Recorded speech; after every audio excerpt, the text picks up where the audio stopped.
The City of Marine City Commission meeting is called to order on Thursday, July 17th, 2025 at 7 o'clock p.m. We have a moment of silence to send our positive thoughts and prayers to those in our community that need our support.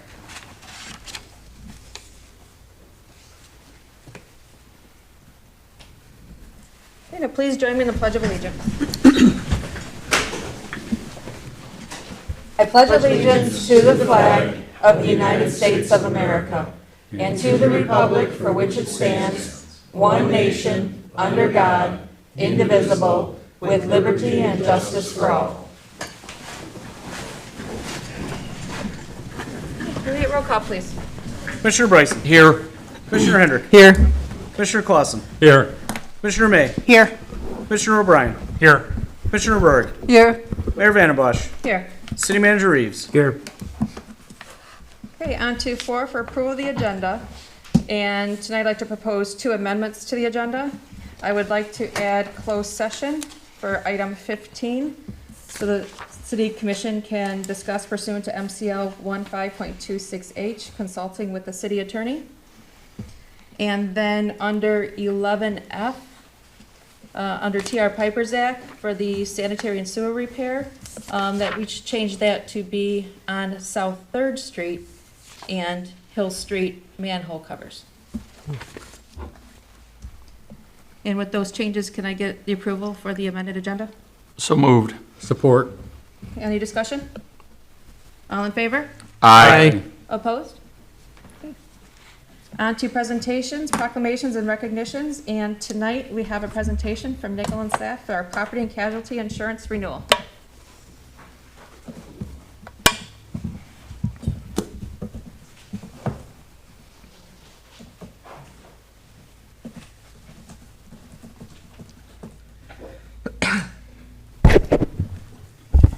Good evening, Madam Mayor, members of the Commission. My name is Steve Saff Jr.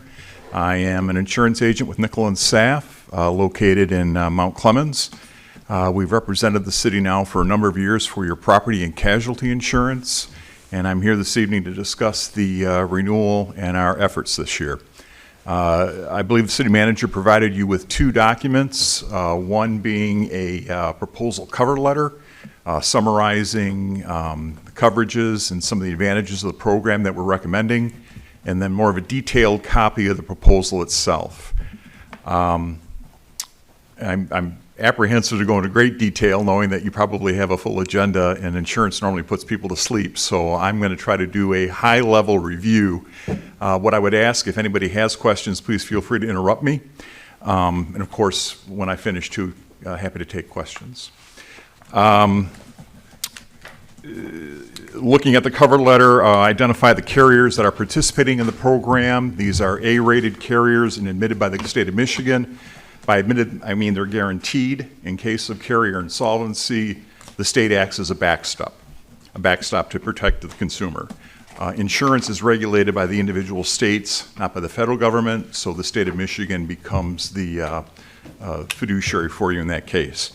With our carriers, though, as admitted and A-rated, highly unlikely, but something always as a consumer you should need to be aware of. I identify the annual premium at $193,372, and then I go on to discuss those factors that have impacted the pricing this year. Following that, I identify the facts, some high-level facts about the coverages, the general liability and occurrence form, what deductibles are offered, or required rather, enhancements in relationship to sudden and accidental failure to supply, pollution liability, and liability from backup of sewers, all 3 of which you have the full policy limits of $10 million per occurrence. Something unique about this program is that the liability coverages in the excess or the umbrella are treated as individual silos, in that a general liability claim that is paid would not impact or affect the limits available for a law enforcement claim. And taking a step back, the liability coverages that you're securing are general liability, law enforcement liability, automobile liability, public officials liability, and employment practices. employment practices, wrongful termination, harassment, discrimination, public acts, allegations that an elected official or administrator made a decision or failed to make a decision that created a legal liability, general liability, slip and fall, bodily injury, property damage, automobile, self-explanatory, and law enforcement. So again, those are each individual towers or 10 million per limit. In regards to that limit of $10 million in relationship to the exposure for law enforcement liability, 10 million is normally the minimum that we would recommend as the limit of liability in relationship to those exposures for law enforcement, which will come into play here in a moment as I continue. We include inverse condemnation coverage. So if there's a claim of constitutional taking or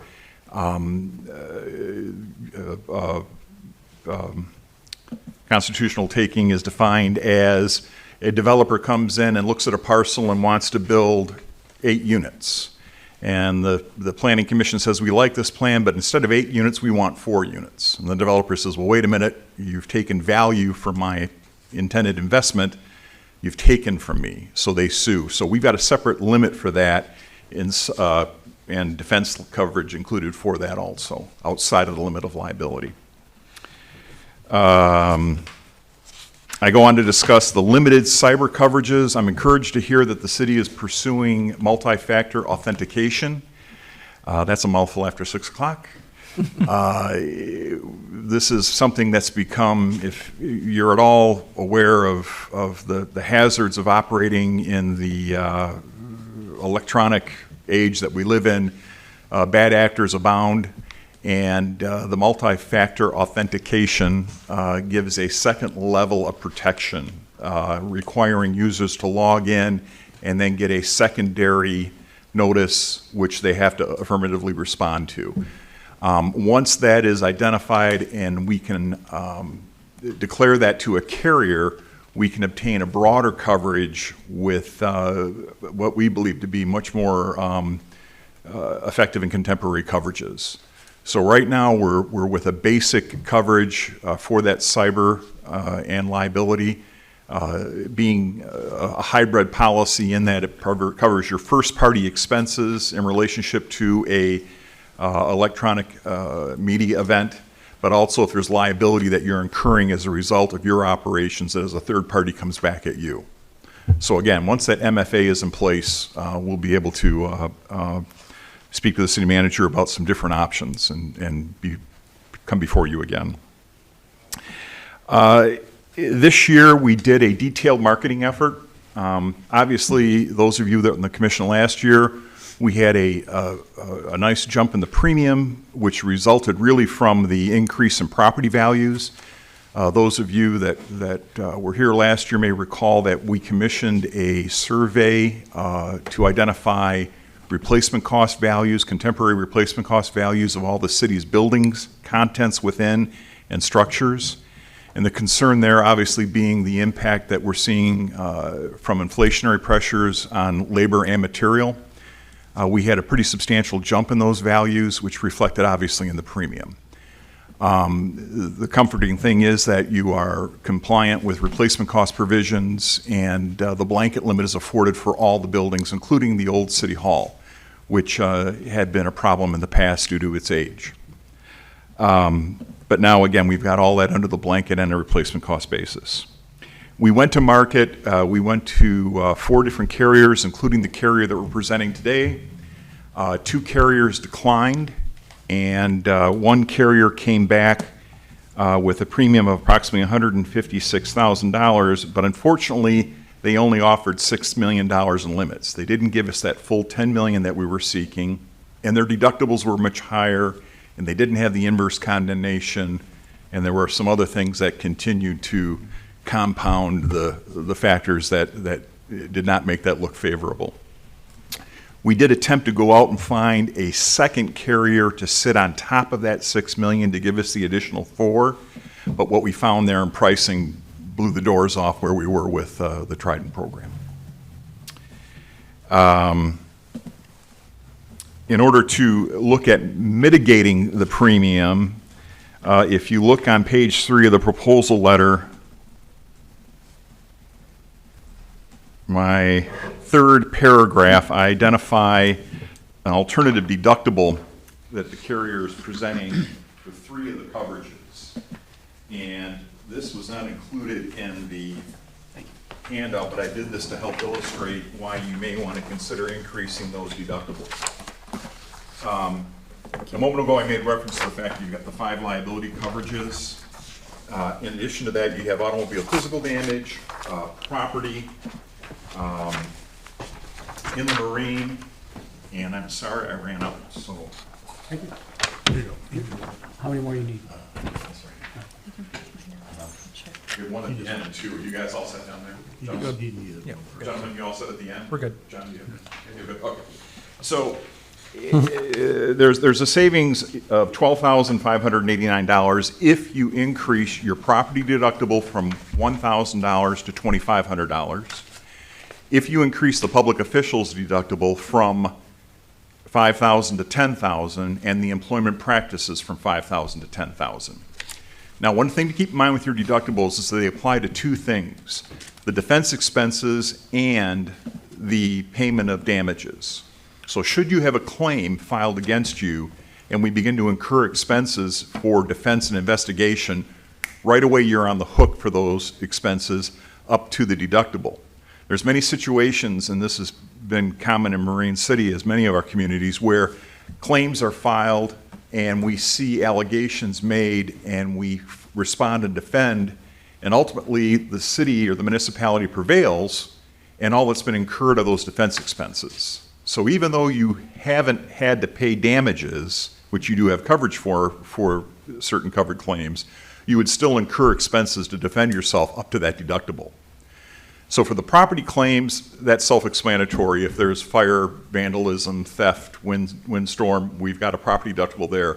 But for the public officials and employment practices, someone makes that allegation, we're now going from 5 to 10. Easy to throw those numbers out and not be able to understand how that may impact you at the end of the day, so that's why I put together the spreadsheet. And what I did is I went back for the actual history of the city for the past 5 years. And I identified the 3 lines of coverage that the carrier is addressing here: property, public officials, and employment practices. And I identified the fact that in 2021, we didn't have any claims in those 3 lines of coverages.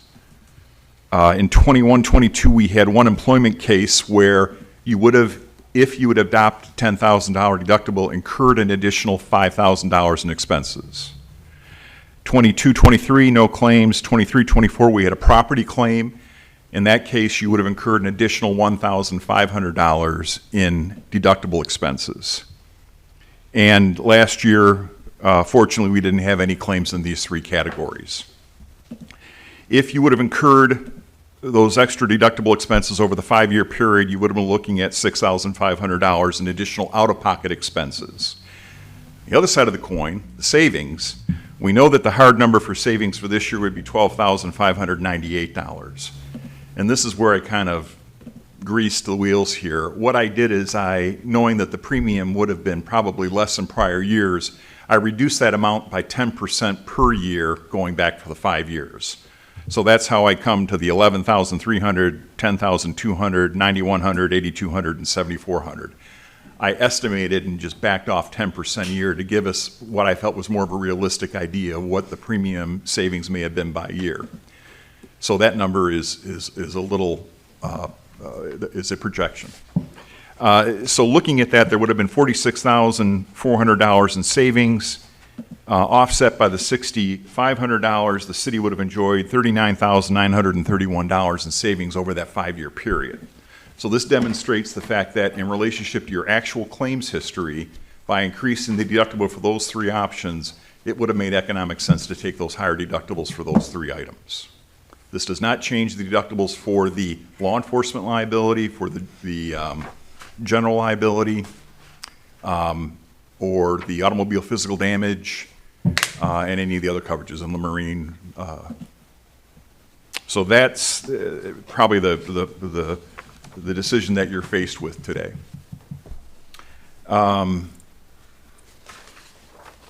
The proposal itself breaks down those coverages. And again, I'll try to be swift with this. General liability, you have $1 million occurrence with $1 million aggregate. And of course, the umbrella sits over this to give you extended limits. The umbrella works from the perspective of if you exhaust that underlying, the umbrella kicks in, $1. Same insurance company, same claims adjuster. There's no transition from that standpoint. It's just the format in which insurance is sold from the traditional property and casualty standpoint. We understand that you have a liability. We're providing abuse and molestation for non-employee harassment. We have the sewer backup coverage here. Limited pollution is included. Your failure to supply. Those coverages are all part of the general liability. We go on to the data compromise and cyber coverages with a $250,000 limit. Again, first party and third party coverage is there. Public officials, like the general liability, $1 million, $1 million.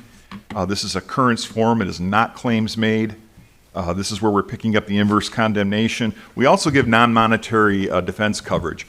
It's not uncommon for municipalities to enter in or be sued by a plaintiff that's making an allegation and asking you basically for injunctive relief. We want you to start doing something or stop doing something. They're asking for those actions, but they're not asking for damages. They're not asking for any monetary relief. They just want you to stop or start something. Monetary relief is traditionally the trigger for insurance. No demand for monetary relief, there's no insurance response. Trident recognizes this as a unique exposure for municipalities, so they throw in this non-monetary defense for $10,000 per suit, up to $50,000 aggregate. So we give you some defense coverage here where normally there would be none. Employment practices, $1 million, $2 million. We have back wages we add in for $50,000. Normally, back wages are not defined as damages. Damages are the injury that the person suffers economically. The back wages, we assist you in case there's been a period of time from the termination or the departure to the adjudication. We step in with that $50K. We also have EEOC, Equal Employment Opportunity Commission, defense expenses, and again, the non-monetary defense in this line of coverage also. Law enforcement liability, again, the same underlying limits, $1 million. Automobile, underlying $1 million. We have the full unlimited no-fault benefits. Those of you here that drive a car have been faced with some decisions as consumer about what flavor of no-fault you wish to secure.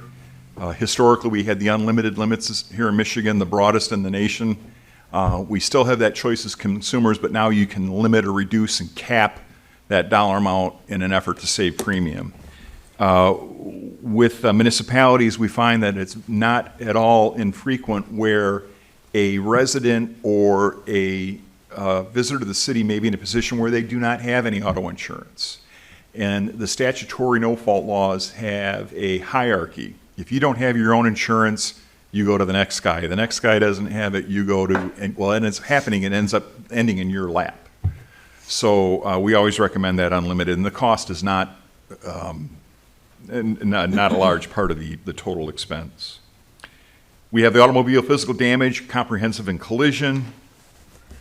And of course, now that there's a separate fire authority, that automobile coverage is much less expensive for the city as we've taken away the fire trucks and everything, and that's reduced. Your property insurance, we're up to $59,116,796, and that does include the new line, or the old Lions Club, the new Guy Center. We put that on.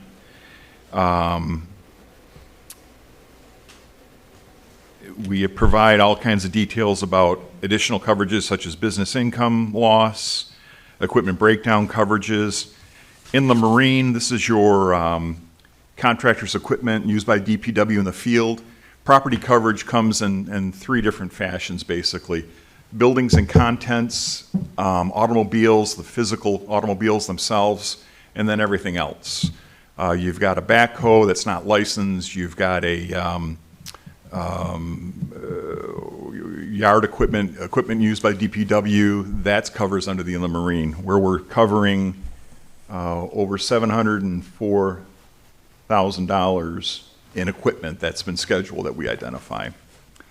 Crime coverage, employee dishonesty, we have $250,000, along with $250,000 for the other perils, theft, forgery, computer fraud. And then we have the umbrella for the $9 million, again, that sits on top of the underlying $1 million. And again, remember, again, one of the things that we're very proud of with this program is that it has the separate towers. Nobody interrupted me. I hope I didn't put anybody to sleep. Had questions I can answer. That's good.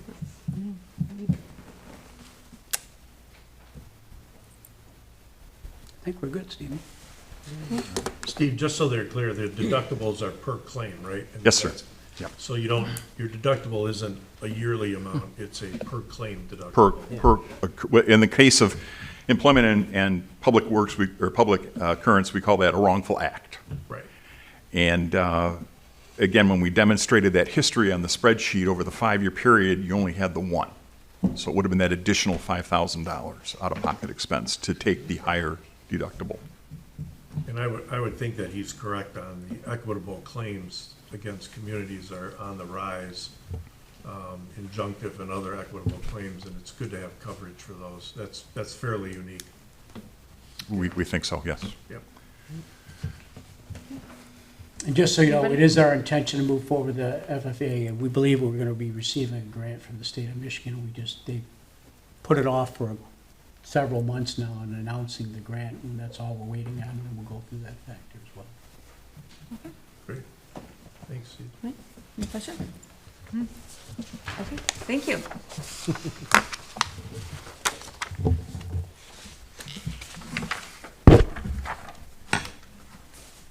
Thanks, Steve, appreciate it.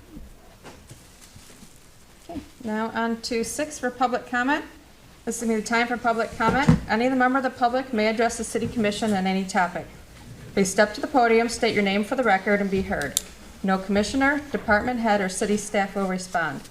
The city manager will follow up on public comments as necessary.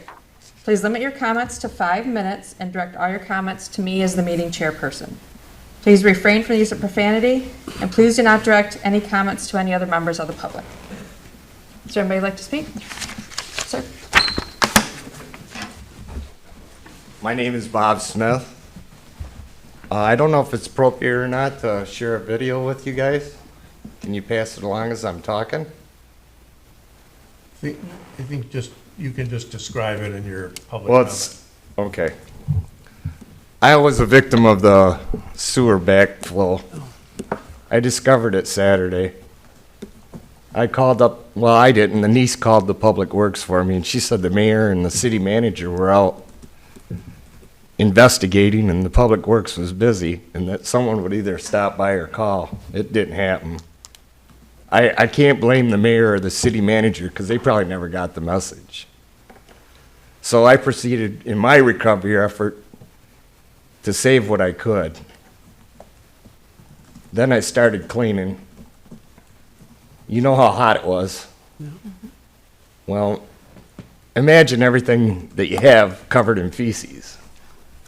My furnace, hot water tank, freezer, washer, dryer, clothes, you name it, whatever I had down there. They've already taken 2 dumpsters away, and there's still stuff in my front lawn. Well, I called Monday morning before office hours, and the city manager was actually working before he's supposed to. Well, he promptly came over. He came over, he handed me a pamphlet from ServPro and said, I've already called these people. They will help you. Call them. I called them, they came over, they looked. They came Tuesday. Well, Mike here, the city manager, he looked in my basement. I showed him what I had recovered so far. He's considerate. He actually cared. That's a good thing. We haven't had that in this city for a while. I'd like to thank him. I really appreciate it. But I'm still on the hook. My insurance wouldn't cover it. It's a lot of expense. I still don't have any air conditioning. You know how hot it was. I worked myself to exhaustion. I couldn't do anymore. If it wasn't for him, I'd probably be dead. I'm not the healthiest person in the world. I'm up there in age. I would like to thank him once again. And I ask this commission to do the right thing and do it as fast as you can. Thank you. Thank you. Sir?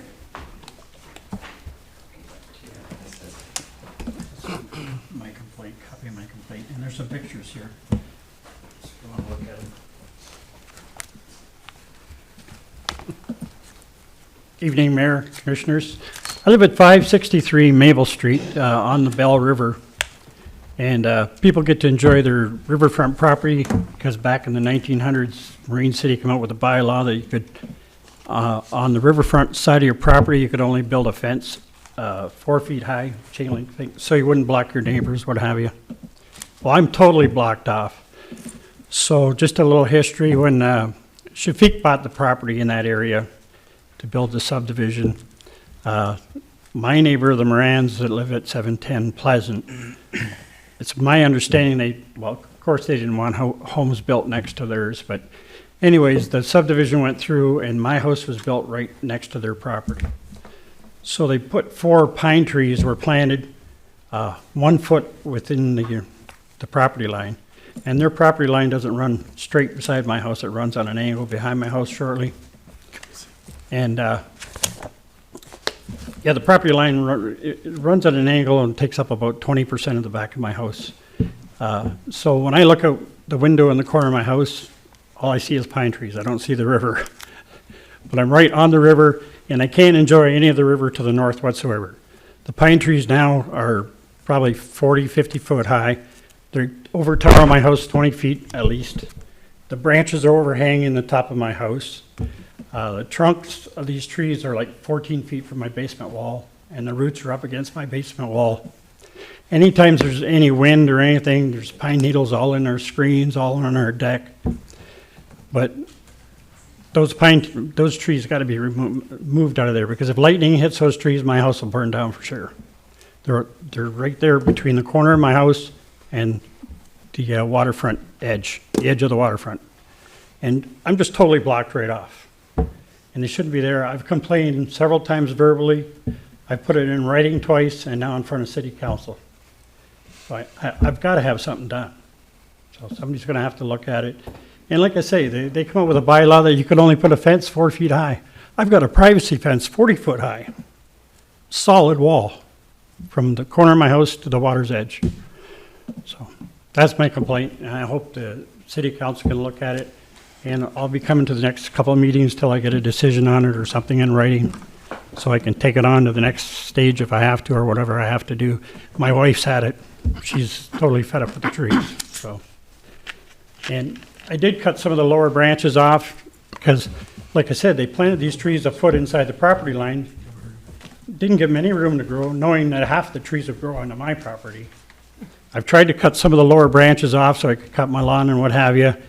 And it's rather, if I was to cut it right at the property line, I would have left studs on the tree about this long.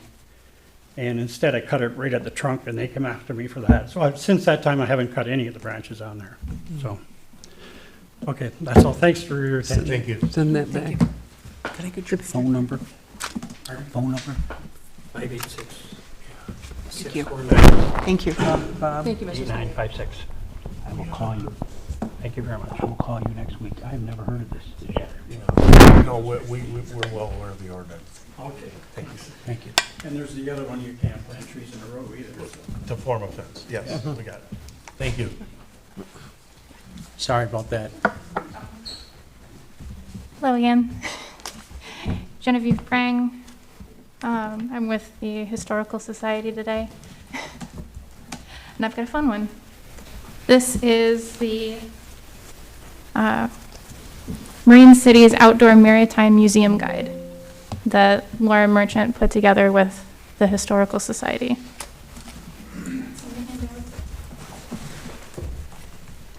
I think I have one if you don't have enough. Thank you. Thanks. Thank you. Thank you. Thank you. Thank you.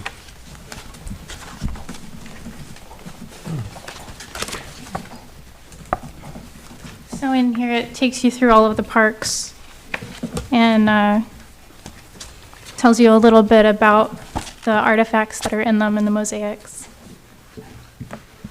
And a bit about the museum on the back. Yeah, so that's fun. You can get, people can get more of these brochures at the museum and the Chamber of Commerce. Thank you. Thank you. Very much.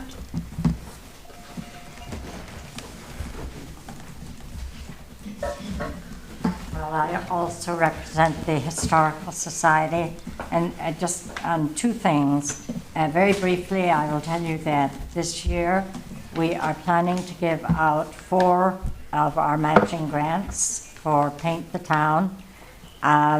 We 2 already out, and 2 that will be finalized at our next meeting on Monday. And so this will be to the tune of $6,000 that they're giving out to 4 different homeowners. 6,000 each? No, 6,000 total. That's a lot of money. We're not that wealthy. No, 1,500 each. And the final 2 are going to very deserving people that really have problems with their property. We're trying to help the city as well as the people. And I think Mike knows what I'm talking about. The other thing is, this is to talk a little bit about, we take care also of Watchman Park and Drake Park as far as the landscaping goes, which has been really crazy this year because of the heat and everything going crazy. However, we're not sure if the city was aware that we purchased a lot of the shrubs, plants, and trees in Drake Park. And we were a little dismayed this year that the park, the north part of Drake Park on the street side, trees were cut down, shrubs were removed, and we understand that they were blocking access to the electrical and water switches. There's a low wall there.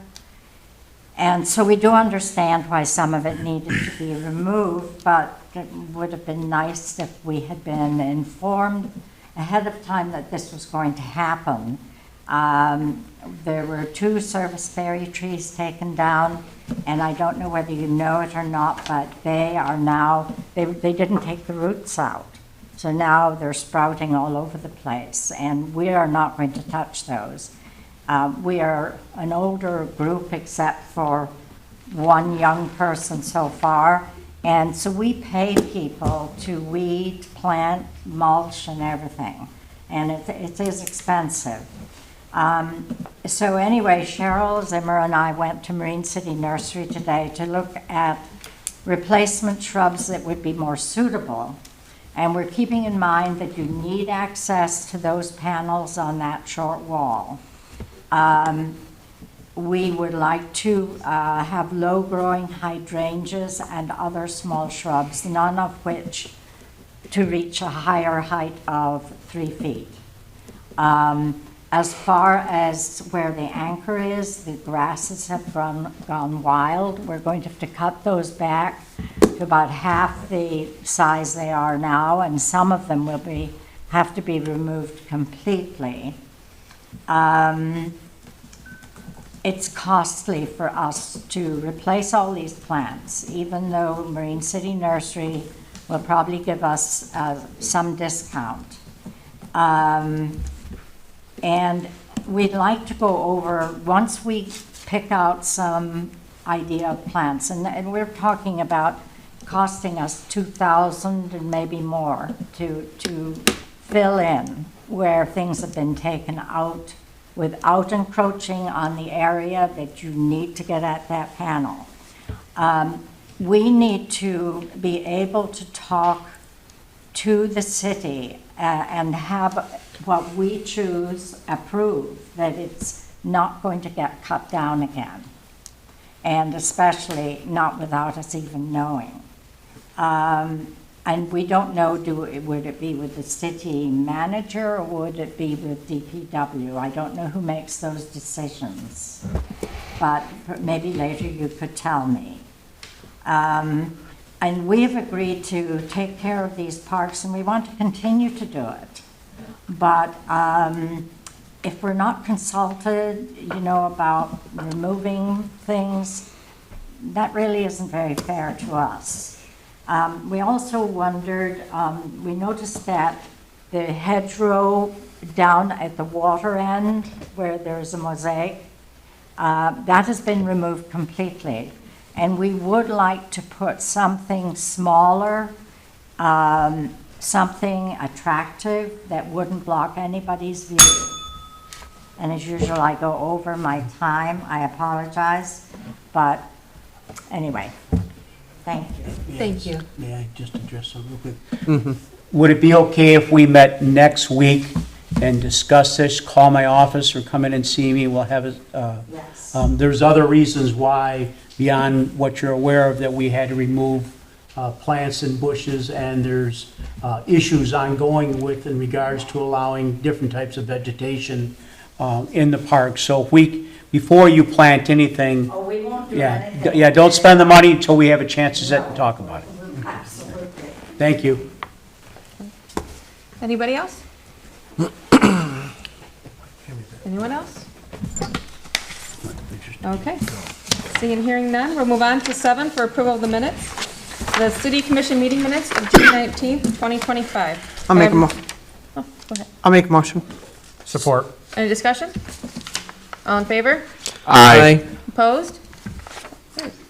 We are on to 8 for consent agenda. We have A, MCAFA Fire Run Report, the Departmental Activity Monthly Reports, the Business License Application for Distinctive Eyewear, Business License Application for CTS Financial, Special Event Permit for the Harvest at Heritage Square, Special Event Permit Application for M29 Yard Sale Trail Community Yard Sale, the Special Event Permit Application for the Marine City High School Homecoming Parade, and H, the Maritime Days Fireworks Permit.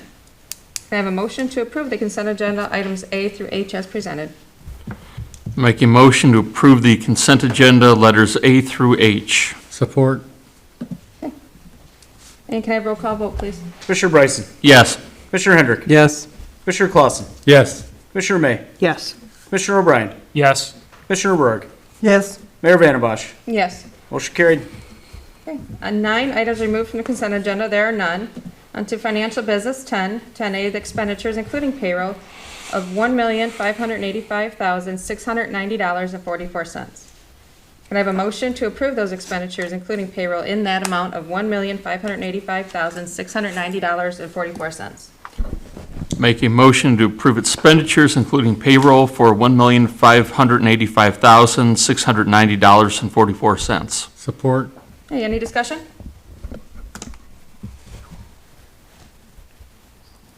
Okay, roll call, please. Commissioner Hendrick. Yes. Commissioner Clausen. Yes. Commissioner May. Yes. Commissioner O'Brien. Yes. Commissioner Berg.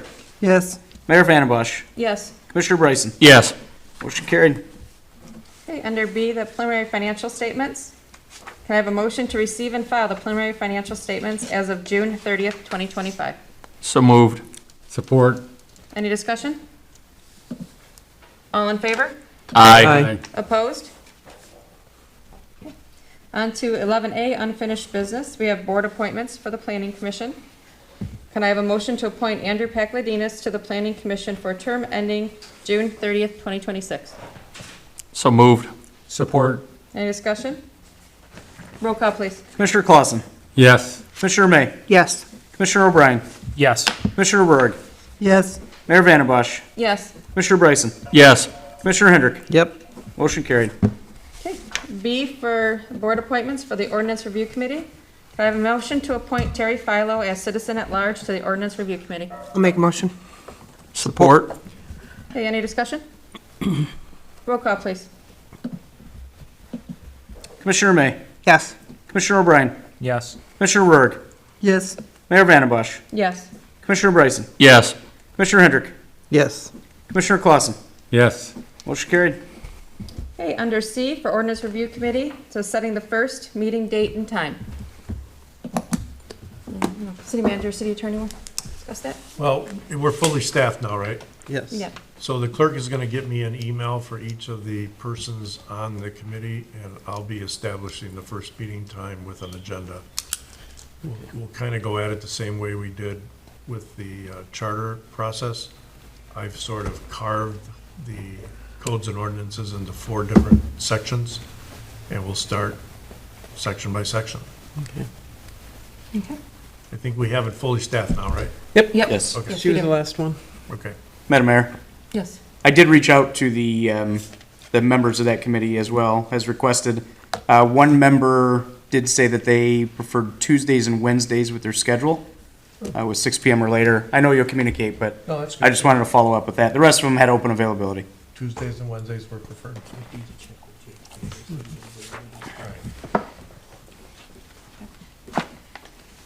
All right, so we'll move on to D for TR Piper's Act Sewer Rehabilitation Open Cut Approval for North Parker Street. Thank you, Mayor, Commissioners. I want to have a discussion in terms of where we're currently at, and it may touch on a number of the other issues that you have in front of you tonight, and you'll take those up as we get to them. But the one that's in front of us is an additional repair that's needed for storm work on North Parker. We received the SAW data back, the engineers downloaded it, our staff looked at it along with the engineers. The reports were generated and sent to Piper's Act. They issued a quote. That quote is $116,011.73 just to complete those repairs on North Parker. I will tell you, in addition, I have just received 2 additional quotes for Hill Street where there's sanitary and storm, and Alger Street where there's sanitary and storm for a little under $30,000 for both of those. So, I get both those repaired for $30,000, much smaller segments. We've already done some work on Hill in regards to the installation of new manholes, and you're going to see that in a later item here.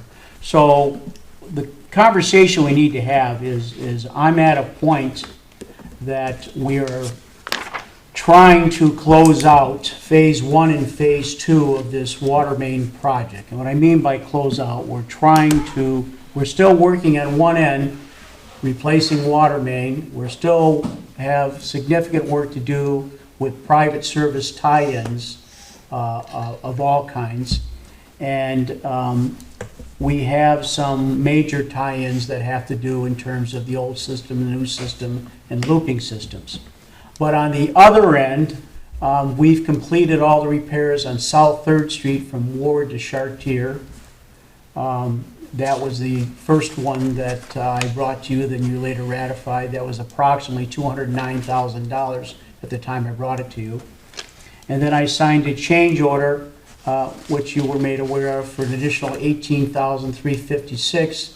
That was for the addition of 2 manholes or access points on Hill Street because we couldn't do the SAW and we had significant issues there. So both of those pieces of work were done, and you're going to pay for that tonight in a total amount of $216,000. We were able to knock $10,068 off that bill by our field inspector comparing our notes with their notes. So, and that was Jeff Schmidt who did that work for us, so he should be commended. But I have to approve at this point where we're at in this project, the remaining $116,011.73 for Parker, and I'll have to take action immediately on the other 2 on Hill and Alger. We have run out of funds in the sewer water replacement fund. We are extremely low. Now, I can give you some numbers, and Katie's here tonight to give you some numbers. This process was not done in a manner that gave us an opportunity to pre-plan and do things. We all know how we got here in terms of the saw and all that type of information, and we realized that we had to make these repairs as we went along, and we've been paying for them out of the sewer fund. We originally started with approximately $995,008 something in the sewer fund, and I'm going to have to refer to my notes here now of where I think we're at, and I'm going to ask Katie to assist me and answer questions in terms of that, but very candidly, I'm not sure we have enough money left in that fund to complete the repairs. I don't plan on any more repairs after North Parker, Hill, and Alger at this point. Now, let me be very candid. This has not been a smooth process. Every day is an adventure, and we find something new. But on the southern part of town, we're getting ready to start paving next Wednesday. It'll be a 3 or 4 day event. You're going to see us start closing up streets. You've seen new curbs, new driveways put in. They're grading the road. All the water and underground work has ceased for the next 5 days. Through the weekend, they're going to work in the first few days of next week so they can start paving. I have to get those repairs done before they pave. So if the repair is not done, or there's a car parked in the street that somebody refuses to move, the paver will go around it and won't come back to the end of the project, so a couple of years. So you would literally have problems that I'm sure would be much more costly. That paver, once it starts rolling, is a very expensive piece of equipment to delay or stop.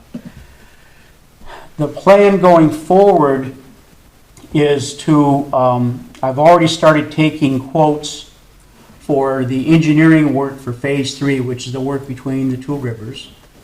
I've started taking quotes for the saw work between the rivers for Michigan Pipe and F&V, and if I can find another one. But Michigan Pipe utilizes another company, so it's difficult. And I hope to get approval for the saw work early enough that the saw work can get completed this year if I can get weather that cooperates, so that I can get the saw report back and get it to the engineer we select. The engineer can make a determination, here's what we see in Phase 3, and we need, let's just say, 10 repairs. We expect to be worse on that side of the year, and these 10 repairs, we send them out to multiple companies now to bid in advance, and then we see what the price tag is. In addition to that, I'll have to go back and line sanitary and storm that I didn't repair. All I'm repairing is fractures and broken pipes and those that are completely gone. The lining of the pipe will protect the integrity of the system and help prolong what we have in the ground going forward. Eventually, I need a number to work with. Let's guess this for, I don't want to be ambling about this, but let's guess and say that this number is $3 million. And then the lining is another $1 million. And then the need for new water meters in order to facilitate the water meter practice is another $700. So let's say we need $5 million. Then I'd have to go out and bond for that $5 million. That's usually an 8 to 13 month process. I've checked with the USDA rural government. I've checked with, the problem is the construction starts next March. So I don't have a lot of time. I will need to go find us the ability to have some cash lent to us so we have the ability to pay those, because we can't pay it out of general fund or these specialized funds. And very candidly, I am extremely concerned that if we have an issue and how we'll respond to it in terms of our finances. Now, I told you about a rainy day fund. I will not touch that rainy day fund. This is not a let's break the glass moment. I would strongly disagree with that. I think that needs to stay where it's at, and that we need to figure this out on our own in terms of how we go about this. You're going to hear later on about some significant CIP issues that we're also going to have to deal with. We're getting down to the point that we have to make some very difficult decisions, candidly. I'm glad to go into some numbers with you, so you have an idea of what we're talking about, what we have less. But at this point here, I need to move forward with a $116,000 repair on North Parker. I need to move forward with the approximately $30,000. So let's say that's 147 and change, a little under 150 in totality that I have to get done in order to finish these two phases. And then I need to hope I get out of the rest of it without any more problems or issues. We currently are burning cash at a significant rate in regards to these numbers. We're really talking about the sewer ready-to-serve fund. I will tell you, many of you here, maybe all of you, weren't present many years ago, but you're going to pay for the sins of the past administrations now. There is no kicking the can down the road. It cannot be kicked any further. It has to be dealt with now. Very candidly, you're going to get water and sewer rate information and training here shortly. Be prepared to understand the significance or the lack of pre-planning and past administration, how it's going to impact going forward in terms of especially the ready-to-serve accounts. And those where I'm talking about where we get our infrastructure and how we look 10, 20, 30 years out, how we pay for that infrastructure. We've got some problems there. We've tried to keep up with commodities as much as possible. I totally understand that this is difficult for the residents and difficult, but probably not very popular for me to say. Nothing was done for a number of years in terms of, nobody likes to fund infrastructure. It's not sexy. It's not a new park. It's not a merry-go-round. It's not but it makes a difference when sewage is coming up to your basement or the toilets don't flush or you don't have clean drinking water.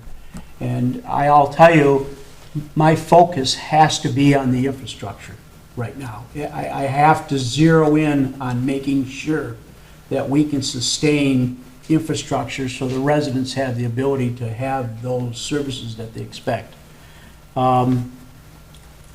We had about 955,000 as I look at the number here. Katie, if you want to join in with me or have something to say, I'm willing to entertain that.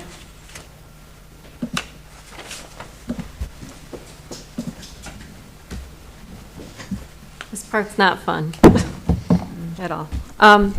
Just to give some vantage point, we collect about $150,000 a year in sewer ready to serve. That doesn't even cover one of these bills. So that's just to give an overview of what we're collecting. You do get your, every month the financial statements. We have invoices still outstanding. They're not against those yet. The audit, we're at the end of the year, so I'm waiting on some numbers for that to come in. So we kind of have to estimate a little bit on these numbers, but we said there's about 950,000. We collect about 12,000 a month in sewer ready to serve. I think we might have another 24,000 coming in that's not posted yet. Then budget amendments we just did for last year. Once all those overages hit from the expenses we incurred last year come off this, you're down another 260,000. Then the repairs for about 216. Then the other repairs for about 117. Now the 30. And then what we budgeted for repairs and items for 25, 26, that takes your ready to serve down to about 120,000. So, and that's us really hoping nothing else happens, hoping another invoice doesn't come in, you know, that sort of thing. So there is the sewer maintenance also, which is the other small, it's not called ready to serve, but we kind of itemize our items here. There's just like 100,000 in there. So we could use that too, but then that. I would prefer we did not We prefer use we that. did not, And yeah. I would strongly recommend we stop at where we're at now in Right. terms of the 129. But that creates a problem, okay? Yes. What happens when something happens, and what do we do? I have to be able to respond. As you know, I cannot legally Right. repair a street that I know has a open sewer or, and let alone a storm system that will completely undermine the ground that your new road's put on and allow the rest of the manhole areas to wash away or to cause a sinkhole or invite any other liability. So I'm put in a very difficult position that I have to be extremely careful and judicious in determining how we move forward and making sure that we try to take a deep breath and hold on to what we have. But one street cost us $216,000. Yeah.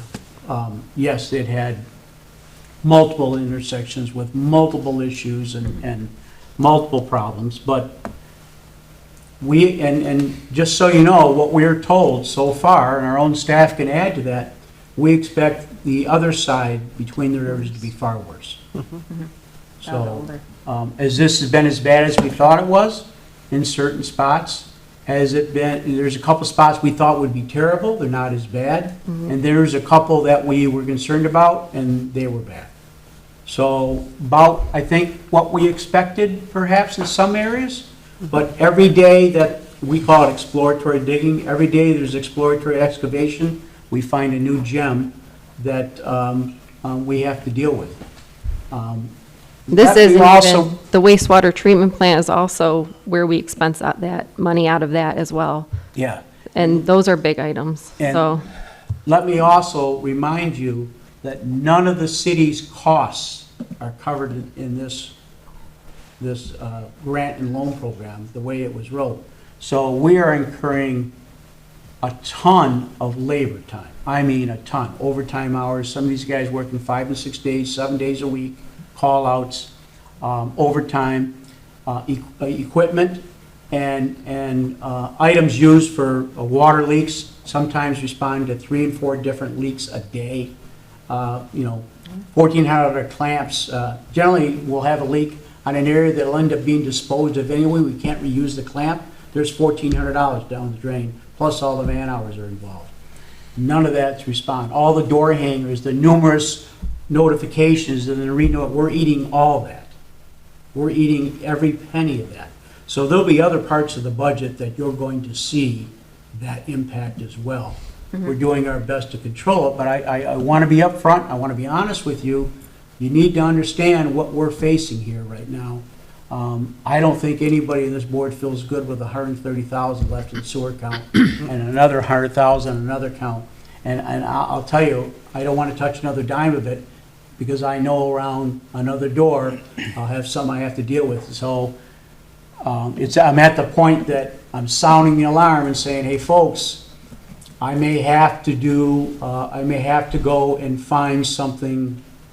I'm talking to a number of people. I've talked to our auditor, Curtis McBride. I've talked to Bob Bedinsky. I'm trying to find alternatives for us at this point. It's difficult. It's not like we can go down to Huntington or Fifth Third and say, hey, I'm with the city and that I have $4 million and I'm backed by the taxpayers. It doesn't work that way. So the options are limited. Katie, anything else you want to add to that? No. No, I just want to appreciate that you bring all this to it. I mean, I've been seeing this for a long time, and, every winter, every winter is when we get some scary stuff. And we've had some in the past, like on North Mary and North Elizabeth, and we've had some serious ones where we've had to call in other people to do the repairs. So that's the stuff that scares me, is that we have this project, but we also have those things coming up at the same time, along with the wastewater plant that's in serious trouble too, that Right. needs, so. I agree that none of us want to deal with this, but we have to deal with it, and we're going to have to find a way to pay for it one way or another, unfortunately. If you don't mind, I'd like to give Aaron, if he had something he wanted to add or an opportunity to say something. He lives this day in and day out, and I asked him to come to this meeting to be available to answer questions or to give comment. He understands what we're doing. He lives it day in and day out. He understands the needs for these repairs, and I think he understands the importance of not leaving something for another generation to fix. I think Yes. that's his biggest He's in the same boat we concern. are. That's right. His same concern is, I won't do this to somebody else in the Yeah. future. We can't, we gotta take care of it. Yeah.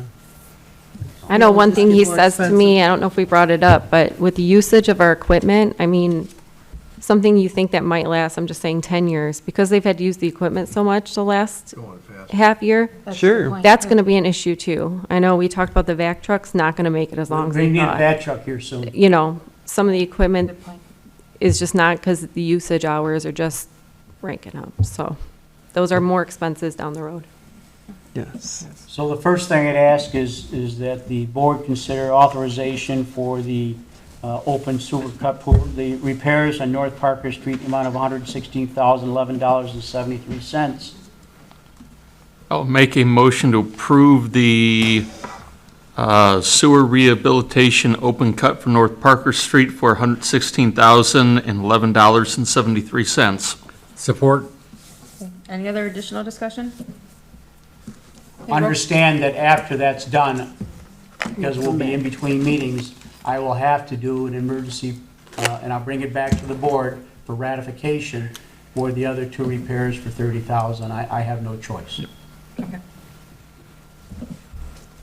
All right, roll call, please. Commissioner O'Brien. Yes. Commissioner Rourke. Yes. Mayor Vandembosch. Yes. Commissioner Bryson. Yes. Commissioner Hendrick. Yes. Commissioner Clausen. Yes. Commissioner May. Yes. Motion carried.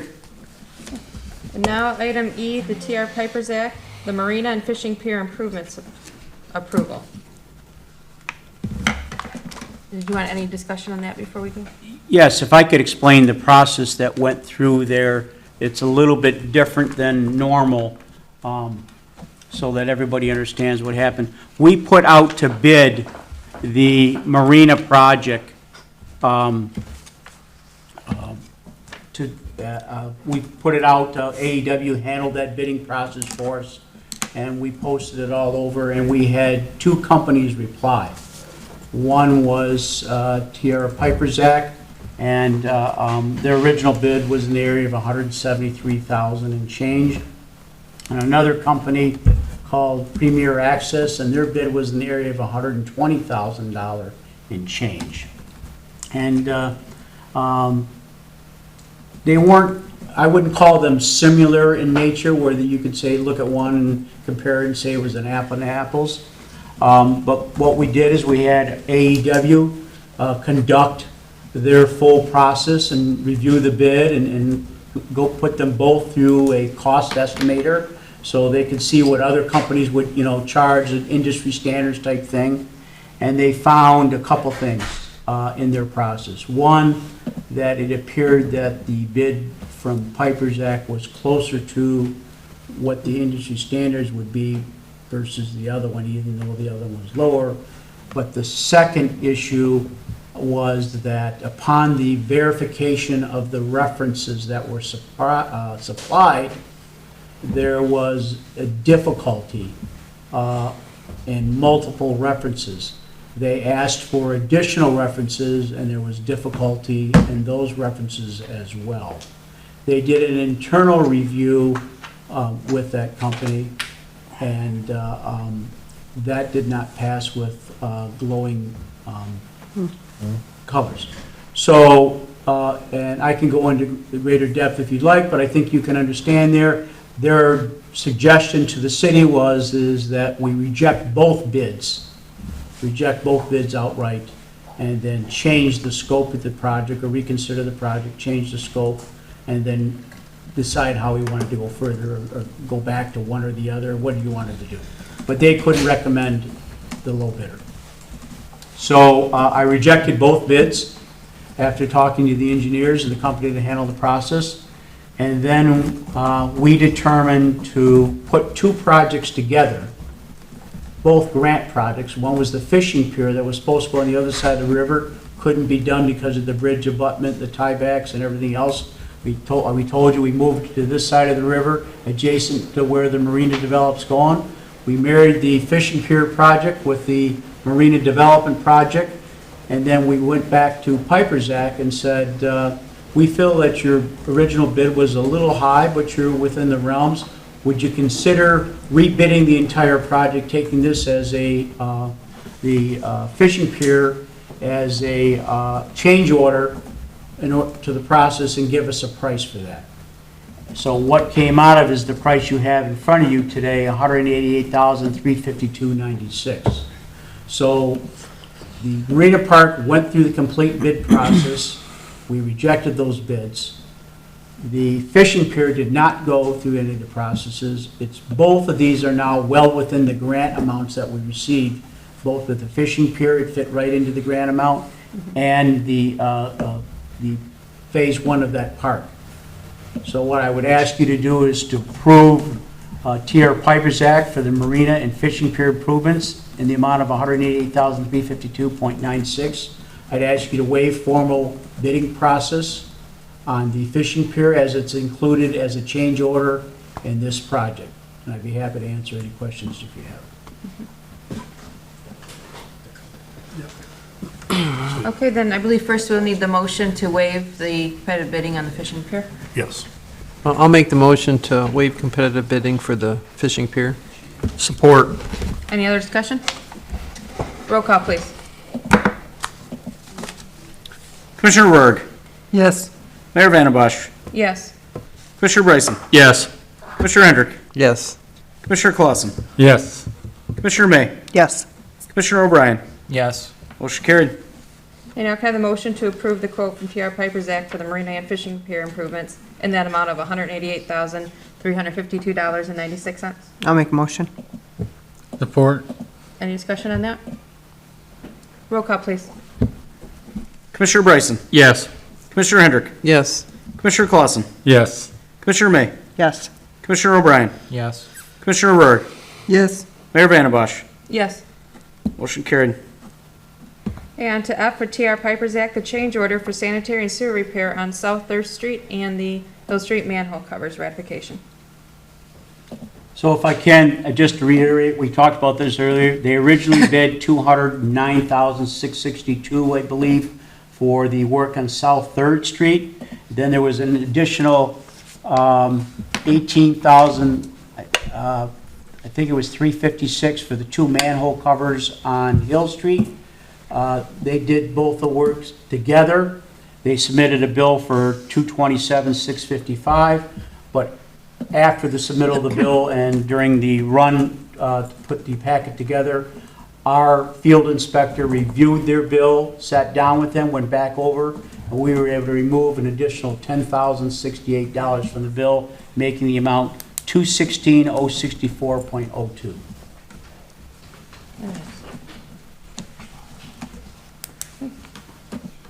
If there's no other questions, then can I get the motion to ratify the repair approval by the city manager for TR Piper's Act, sanitary and sewer repair, South 3rd Street and Hill Street manhole covers in that amount, $216,064.02.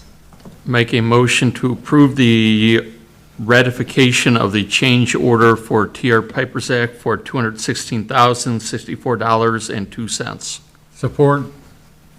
Any other discussion? Roll call, please. Commissioner Hendrick, Yes. Commissioner Clausen, Yes. Commissioner May, Yes. Commissioner O'Brien, Yes. Commissioner Berg, Yes. Mayor Vandenbosch, Yes. Commissioner Bryson. Yes. Motion carried. Okay, on to item G for the kayak launch upgrade. So, Commission knows that I've been dealing with citizen in regards to his concerns about the kayak launch We utilize the city's engineering firm that they have on record to assist us in this process. We spent already in that process with the engineers alone $1,056. And in the packet that I presented to you, you'll note a couple things. One, a letter from the engineer indicating that the current kayak launch as it sits today does not fall within the ADA requirements, and he states or gives you the sections where he has some concerns. He also talks about exemptions provided under that act, if you will. And one of the exemptions is attachment B2, Chapter 10 of the 2010 ADA standard provides exceptions under sections 1003.2.1, which states under item 4, where facilities can contain fewer than 25 boat slips, the total length of the gangway serving as part of a required accessible route is 30 feet minimum. Thus, the gangway shall not be required to comply with section 405.2. 405.2 is the area that we could not qualify with. That's in regards to the slope. This allows us to deviate from that. Unfortunately, their recommendation at the same time is until we can comply with that, meaning put a 30-foot gangway plan for liability concerns, that their strong recommendation that we remove it. I've looked at the budget with the treasurer. We talked to him about it. I can identify no funds of any kind that I could put towards this project at this point. The best I would offer is that we would look for grant opportunities to see if we can find a grantor that would allow that. We've got a number of things going on with different grant agencies. We can talk to them, but that takes time. And I would not believe that I would be able to get that process done within this year. It would be my strong recommendation that the ramp be, the kayak launch be removed until such a time that we can make appropriate grant applications and receive funding to replace it. I will indicate that we received a quote in terms of what the cost would be for the gangplank is $26,304.86. So you have that in addition to the $1,056 you already spent in AEW time, and I'm sure I've got some other outstanding bills on this issue that I don't have funding for at this point. So I'm available for any questions you may have, any.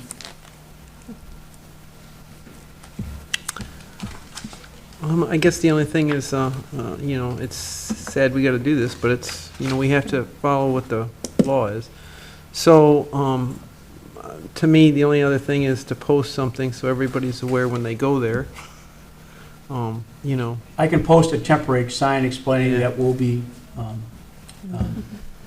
we're in the process of Yeah, applying for. and in the meantime, everybody will have to go up to East China and use theirs. Yeah, further north up the river and use that launch Yeah. until we can get a new one put in. I know it's not convenient for our residents and those that are handicapped. Apologies on behalf of the city, but at this point, I think my concern is more concerned around liability. I'm aware of the issue, so I need to take actions to correct, to make sure that we can move forward. We'll be in compliance with everything we need to do. Yep. Do you need that in a form of a motion? Yeah, we need a motion to remove the kayak structure until we can achieve and obtain money for ADA compliance. I will make a motion to remove the existing kayak launch until we can designate funds to bring it into ADA compliance. Support. Any further discussion? Need a roll call? No. All in favor? Aye. Opposed? Carries. On to H, East China School District Resource Officer Contract. We finally got the contract back from East China School District. Unfortunately, school year's already passed. No, I'm just joking. We have it back, and we've accepted their proposed changes, and it's ready for your adoption. And when you, after you adopt it, I will sign it and send it to them for them to execute as well. Unless you have any questions regarding, so we've talked about this, I think, a couple times. We also had your police chief involved in the process throughout this, and he's comfortable with the agreement as it's now written.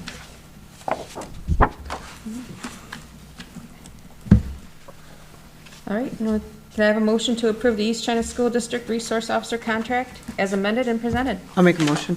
Support. Any other discussion? Roll call, please. Commissioner Clausen, Yes. Commissioner May, Yes. Commissioner O'Brien, Yes. Commissioner Rourke, Yes. Mayor Vandenbosch, Yes. Commissioner Bryson, Yes. Commissioner Hendrick. Yep. Motion carried. And under 12A for property and casualty insurance renewal, can I have a motion to approve the property and casualty insurance renewal from Nickel and Saf? So moved. Support. May I offer some information? If you recall during Mr. Sapp's presentation, he gave you options in terms of the amounts that were there. I had a lot of discussion with Mr. Sapp, and I would concur, I think this is a good time to take advantage of the higher deductibles in a couple areas based upon his work and our history of utilizing this. We can move from the listed cost, we can reduce our premium to $180,774. I think that is a smart move, and I would strongly urge you to consider that. And then when we move forward after the approval, hopeful approval of this process, know that we'll also go back to him once they get the MFA in place and add cyber, additional cyber coverage. Do I need to amend the motion to include the increased deductibles? Well, you approve the cost that includes those higher deductibles. Does that make sense? Yes.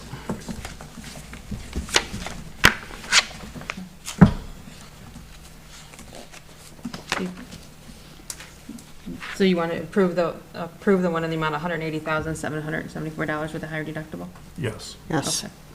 So you amend your motion? I don't believe I need to. Oh, okay. No, I think he's good. Good? Okay.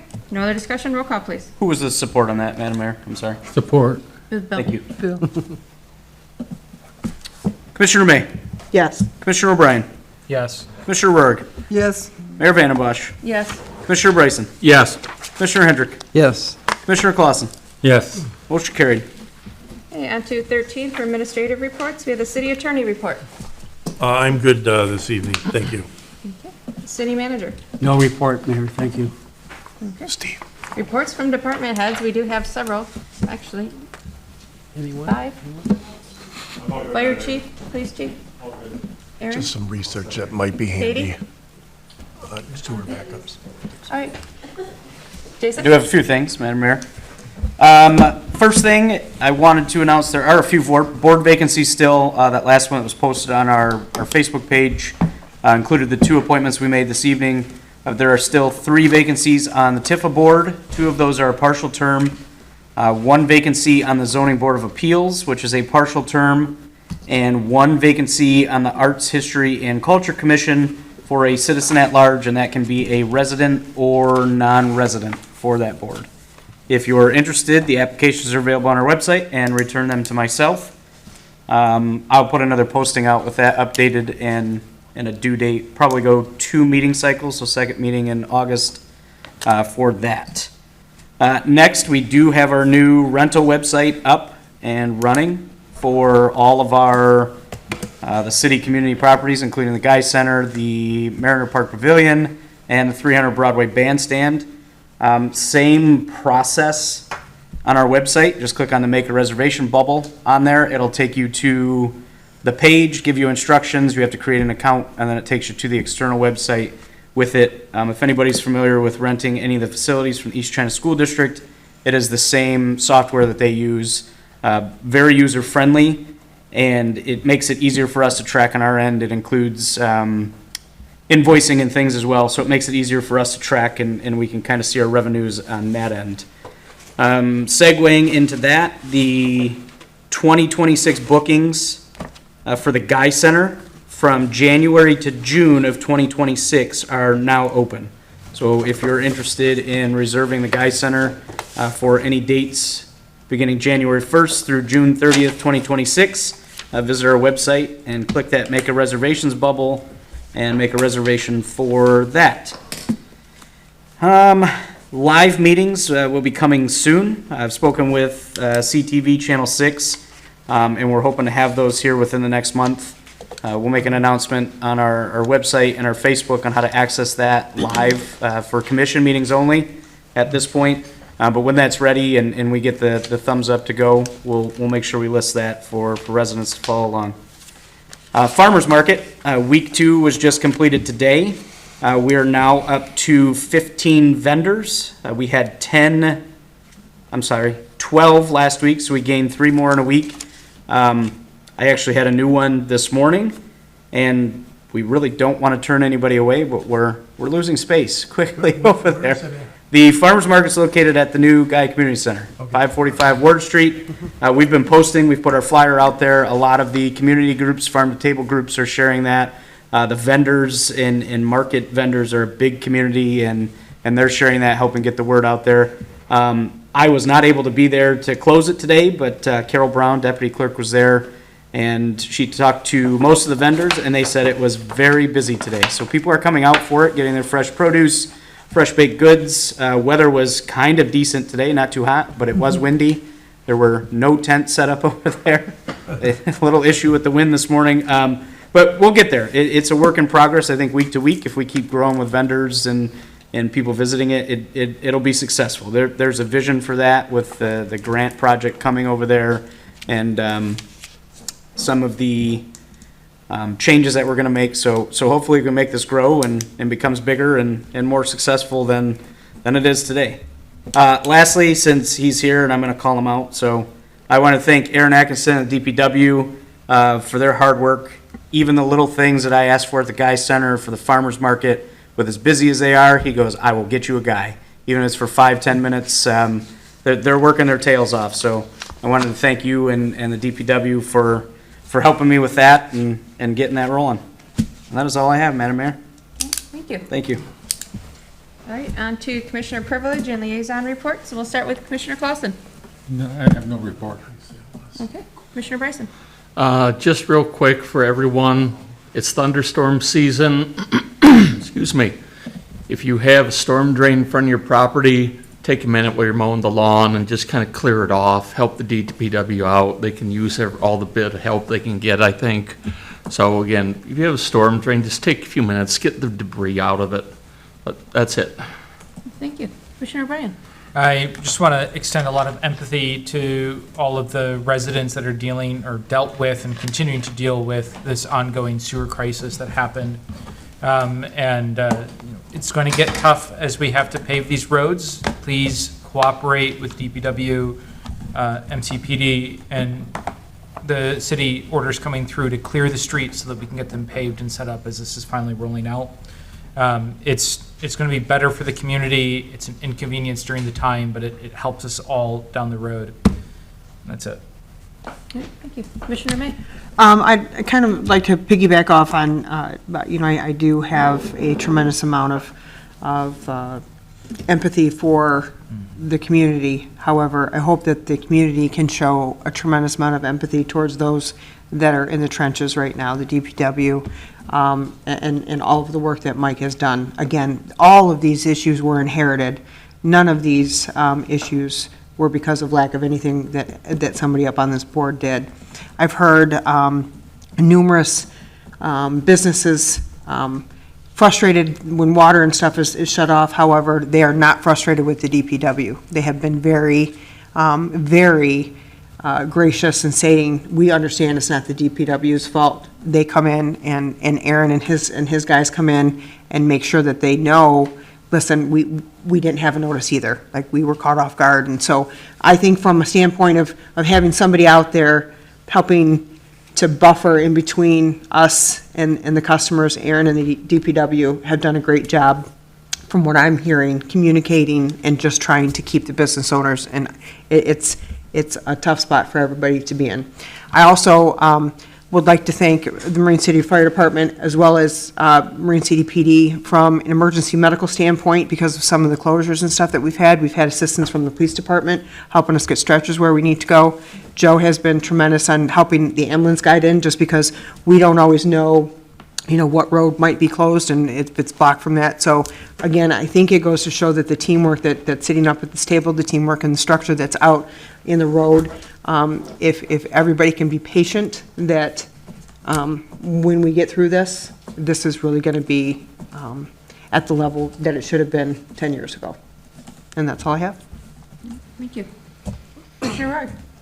Just a little bit, I've been through the water shut-off a few times and one unexpected one. So just keep everything filled up, including your coffee reservoir. That's a really important thing, and make sure you have some bottled water on hand, okay? Thanks. Thank you. Commissioner Hendrick? Yeah, I'll reiterate that. Aaron and those guys have done a phenomenal job. And it's not easy when everybody's complaining about the dust and the dirt and the potholes and the water shut-offs. And I've got the same thing. I've been living with it all, and it hasn't been that bad. The construction guys, the DPW, they've been really good about telling us everything. Someday I'll wash my windows, but it's not a big deal, I mean, you have to just deal with it until it gets done. I feel more sorry for the people with the sewer problems and what we have to do to help those people. Because I got a text at 3:30 in the morning on that one. It's hard, it's hard for a lot of people, and now we got a lot to pay for, and I know that's another burden to everybody, but we're all gonna have to buck up and do it, unfortunately. A lot of these are state mandates. They don't give us money for state mandates. We have to do them anyway. So things are gonna get tough, budgets are gonna get super tight, and we're gonna have to make a lot more bad decisions that we're not gonna wanna make, and that's just unfortunately part of being up here. So be patient with us, and I know people like to complain, but any day you can come up and try the gig and see how hard it is to make these decisions for people, knowing how bad some people have it. So it's not easy decisions for any of us. May I add, just because I'm not sure it was passed along, but if you find yourself without water and you need water to drink, there's bottled water that was dropped off at the fire department by the county emergency management, correct, Chief?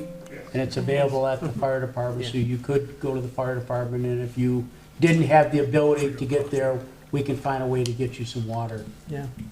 God forbid having a bunch of people not having their morning coffee. I'd rather get them the water and have them have their coffee than deal with that. Amen. Community, you don't want a community with Thank no you, coffee. Chief. Yeah, thank you for pointing that out, too. Yeah. Okay, now on to 15 for closed session. The city commission will enter in a closed session pursuant to MCL 15.268H to consult with the city attorney. There may or may not be action taken upon returning to open session. And with that, I need a motion to enter in a closed session. I'll make a motion. Support. Okay, roll call vote, please. Commissioner Rourke, Yes. Mayor Vanderbosch, Yes. Commissioner Bryson, Yes. Commissioner Hendrick, Yes. Commissioner Clausen, Yes. Commissioner May, Yes. Commissioner O'Brien. Yes. Motion carried. Aaron, I'm gonna